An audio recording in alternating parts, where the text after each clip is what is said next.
কুল লিল মুমিনিনা ইয়াগুদ্দু মিন আবসারিহিম ওয়া ইয়াহফাযু ফুরুজাহুম।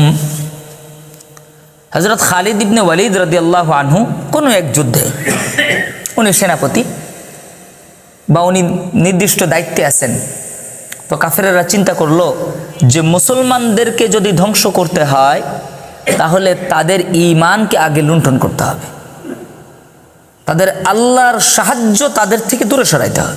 কি করা যায়? বেপরদা নারীদেরকে, বেহায়া নারীদেরকে তাদের মধ্যে ছেড়ে দাও। তো তারা তাদের নারীদেরকে হুকুম দিল যে তোমরা মুসলিম সৈন্যদের সামনে দিয়ে চলাফেরা করো, সৈন্যদের সামনে দিয়ে হাঁটো। মুসলিম সৈন্যদের সামনে দিয়ে যখন চলতে শুরু করলো, তখন খালিদ ইবনে ওয়ালিদ রাদিয়াল্লাহু আনহু বললেন চিৎকার করে, কুল লিল মুমিনিনা ইয়াগুদ্দু মিন আবসারিহিম। একথা বলার সাথে সাথে সকল সাহাবীরা দৃষ্টি অবনত করে নিছেন।